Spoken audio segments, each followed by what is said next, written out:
Boa tarde, amigos. No final de semana, Pernambuco perdeu Leonardo Dantas Silva. É um grande jornalista, um grande historiador, um grande carnavalesco e uma belíssima figura humana. E nós vamos relembrar a última entrevista que ele concedeu aqui no nosso programa. Então, vocês vão relembrar essa figura notável que Pernambuco perdeu, Leonardo Dantas Silva. Hoje eu recebo um amigo muito querido, de muitos anos. Ele hoje é historiador, mas eu sou do tempo que ele era jornalista. Leonardo Silva. Leonardo, você está completando 50 anos desse seu primeiro livro aqui. Conta a história desse primeiro livro. Esse livro foi publicado na época do sesquicentenário da independência do Brasil e foi iniciativa de Marco Vinícius Vilaça.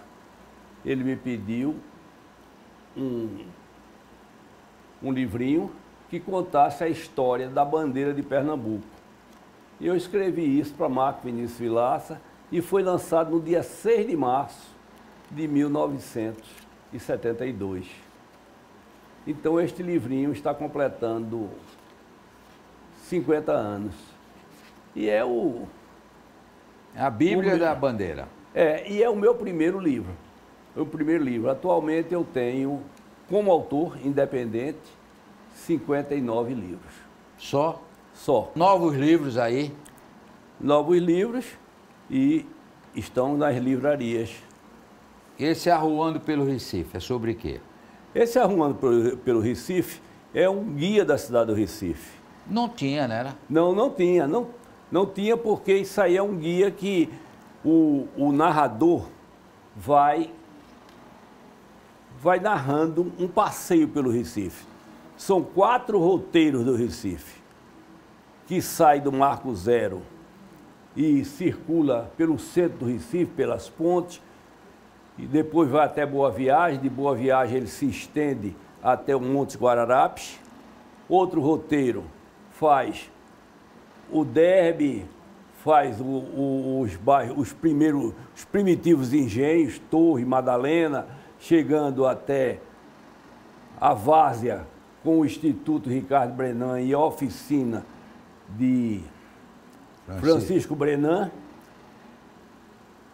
E esse outro que é o Carnaval do Recife, que todo mundo fala de carnaval, mas o Recife não tem uma história do seu carnaval, uma história condensada do seu carnaval, com elementos que vai do século XVI ao século XXI.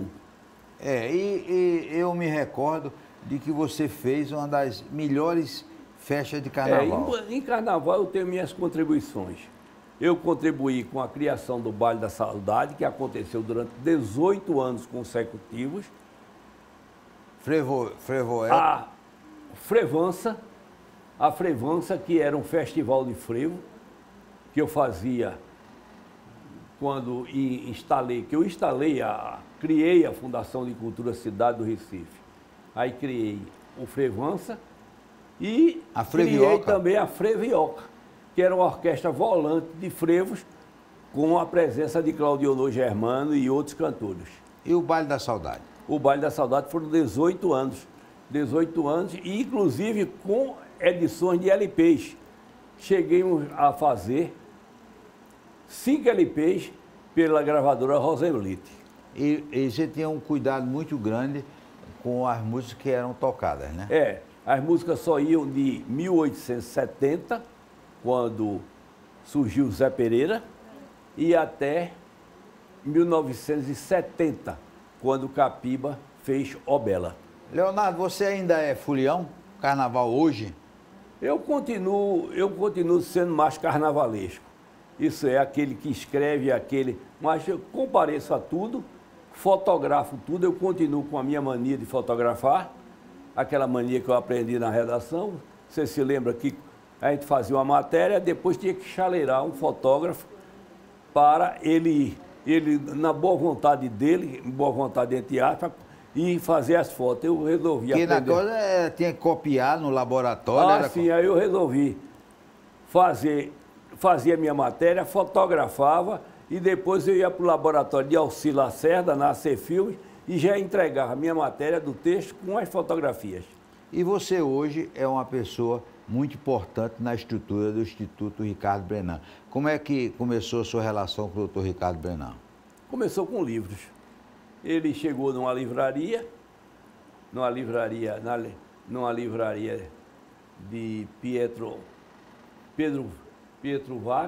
Wagner, e que era uma livraria chamada Criterion, que existia ali em Casa Forte, e viu os livros meus, ficou muito interessado. Aí todo mundo me fala no nome desse rapaz, eu não conheço, mas não passa de hoje. Chegou em casa, ele ligou para mim, dizendo que queria me conhecer e me convidava para o almoço. Eu disse: o senhor almoça de meio-dia ou de 1 hora? Ele disse: às 9 horas o carro vai lhe buscar. Ele me levou para a casa dele e de 9h30 às 6 da tarde conversamos, almoçamos, lanchamos. Bebemos e comemos. Então, aliás, beber do Dr. Ricardo não era muito de beber, não. Não, mas... Aí, de 5 dias depois, eu estava dentro de um avião com ele para ir para Holanda e Dinamarca tratar da exposição do Albert Eckhout, que voltava ao Brasil. E com isso aí já começamos a cuidar do Instituto. Agora, Leonardo, a gente, pela atividade jornalística, tem a oportunidade de conhecer muita gente, mas o Dr. Ricardo Brenan é uma figura única, né? Ele, na realidade, Pernambuco é antes e depois de Ricardo Brenan. Aliás, o Brasil é antes e depois de Ricardo Brenan. Graças àquela impulsividade do colecionador e o dinheiro que ele possuía, ele criou uma cidade para ele. É aquilo que Carlos Pena Filho dizia: do sonho dos homens uma cidade se inventa. Ele inventou. Ele me disse que começou a colecionar com canivete suíço. É verdade essa história? Foi um canivete, por sinal, alemão. E era um canivete que ainda possuímos, que ele ganhou quando criança. Ele tinha talvez uns 9 anos. E com esse canivete, ele saiu colecionando canivetes. E quando ele vai à Europa pela primeira vez, ainda nos anos 40,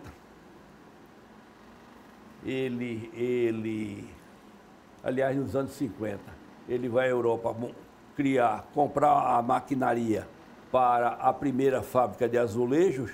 Lá ele se empolga em ver espadas, armaduras, coisas grandes. E com isso aí ele passou a colecionar só armas brancas. Ele conseguiu reunir uma das maiores coleções de armas brancas que se tem notícia, na mão de um particular. E no final dos anos do século XX, ele tem um problema de saúde com um filho. Com um filho fica muito recolhido, e o Dr. Ricardo, quando ele se recolhia, ele extravasava na criação e passou a arriscar um castelo daqueles que ele viu lá no Vale do Loire, na França, para dar um cenário. Não era um castelo por um castelo, era um castelo como cenário para a coleção de armas brancas dele. E com isso aí, ele cria as bases do Instituto. É quando Marco Antônio Maciel, o nosso ex-governador e ex-vice-presidente, procura ele dizendo que o Recife deveria abrigar uma exposição de Albert Eckhout, que era um dos pintores de Maurício Nassau, que esteve aqui entre 1637 a 1644 e deixou 28 telas de grandes dimensões que pertenciam ao Museu Nacional da Dinamarca. E pede o socorro de Ricardo Brenan, porque no Estado não havia ambiente para abrigar. E Marco Antônio queria começar pelo Estado dele, por Pernambuco. Dr. Ricardo resolve fazer um ambiente para essa coleção. E em 10 meses ele constrói a Pinacoteca. Mas para construir a Pinacoteca, ele foi garantir à comissão de curadores do Museu Nacional da Dinamarca o espaço para a exposição. E para isso ele me levou e nós fomos juntos. E daí surgiu uma ligação de pai para filho, que não era de amigo, era de pai para filho, durante mais de 20 anos. Depois do intervalo, nós vamos continuar conversando com o escritor Leonardo Dantas.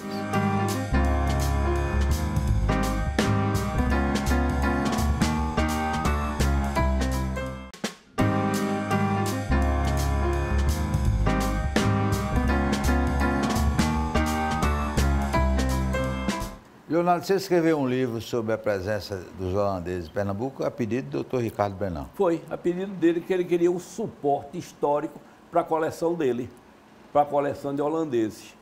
E eu escrevi esse livro, é um livro facílimo de ler, porque ele é todo em fascículo.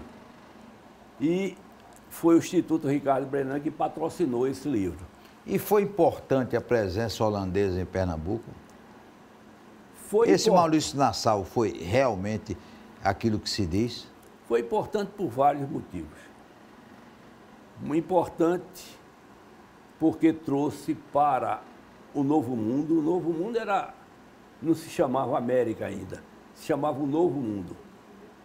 Trouxe para o Novo Mundo um nobre renascentista que estava endividado nos Países Baixos, leia-se Holanda, e veio aqui regiamente pago para salvar-se das dívidas que lá tinha deixado.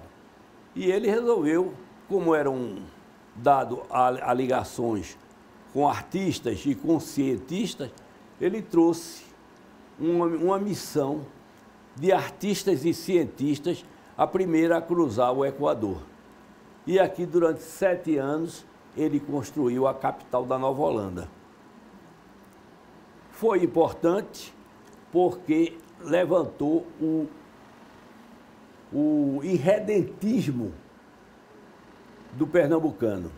O pernambucano, pela primeira vez, ele reage com a presença de um outro povo, com outra religião, que eles eram calvinistas e luteranos, e com isso surgiu a guerra religiosa, que foi a insurreição pernambucana. Agora, aquela história do boi voador é verdadeira? Aquilo dali foi uma jogada de marketing. Já naquele tempo? É. Ele fez a primeira ponte do Brasil em grandes dimensões, que era uma ponte de mais de 400 metros, que ficava no local da atual ponte Maurício Nassau, mas ela ia até quase ao Citibank. E além da Rua da Madre Deus. Então, ele construiu essa ponte, mas queria que despertar a atenção popular. Aí anunciou que o boi de Belchior, que era uma figura popular de Maurícia naquela época, Maurícia é como era chamado Recife, a Mauristade, isso é, cidade de Maurício, iria voar. E uma multidão resolveu pagar pedágio, ele cobrou um pedágio para ver o boi voar. E o boi, na realidade, era uma armação em palha que saía de uma torre para outra do seu palácio, o Palácio das Torres, que era o Palácio de Friburgo, que ficava na altura da Praça da República dos dias atuais. Leonardo, voltando ao assunto que você é mestre, que é carnaval, por que é que as músicas de carnaval continuam sendo os maiores sucessos aí de Capiba e Nelson Ferreira? Por que não surgem novas músicas? Não surge porque não tem mais concurso de música carnavalesca. Eu fazia o Frevança, cujas inscrições começavam no mês de maio. A seleção acontecia no mês de agosto. E a final no mês de setembro, que você mais de uma vez foi jurado, e o LP era lançado aqui na primeira semana de novembro. Pela Mucambo era? O LP vinha pela Mucambo, mas era distribuído pela Bandeirantes. Pela Bandeirantes. E com isso aí, e também pela Rede Globo. E com isso aí eles tocavam em todas as rádios. Então você ainda tem alguns sucessos que foram do Frevança. Mas o que ficou forte foi esse fenômeno que se chama Capiba, que ele fez um disco em 1957, chamado Carnaval, começa com C de Capiba.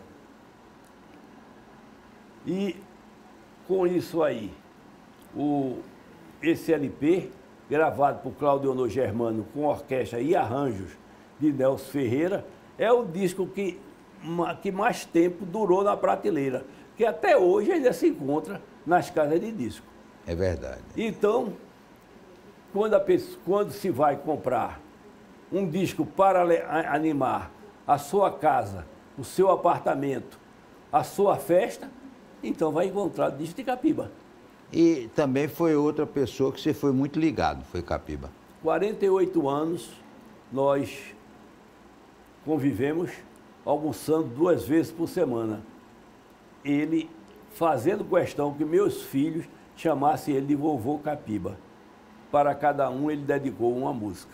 Agora, voltando ao carnaval, você acha que o carnaval do Recife, que agora nem sabe se vai ter ou não vai ter, pode voltar aos grandes dias ou passou? O Carnaval do Recife pode voltar aos grandes dias se os clubes sociais voltarem à atividade. Acabou, não tem mais, acabou. Mas se voltarem à atividade. E o Galo? Como é a história do Galo? O Galo não é um acontecimento carnavalesco, é um rap, é uma reunião de vários ritmos, porque ali se toca de tudo. E na realidade é uma multidão que vai à rua festejar. Mas festejar desde com calcinha preta, com Chico César, quinteto violado, é uma mistura de ritmo. E o Galo, que antigamente só tocava frevo, que Enéas exigia só frevo, hoje o Galo toca qualquer coisa.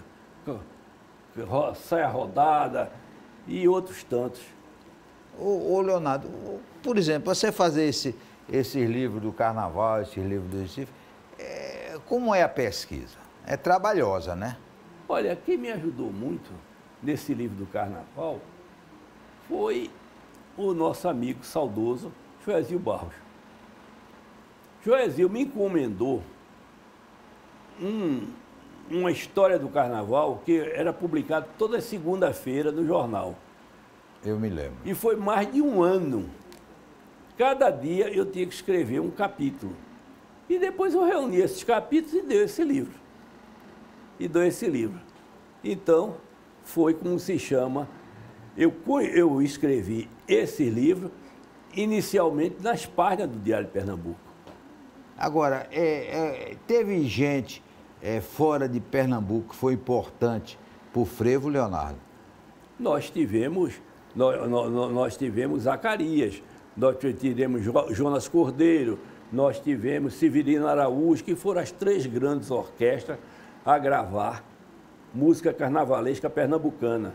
Tivemos o Guerra Peixe, que foi um estudioso do carnaval, estudioso de maracatu, de caboclinho, que também gravou música de carnaval. Moraes Moreira também, não foi? Aí, depois vieram os chamados frevo baiano, né?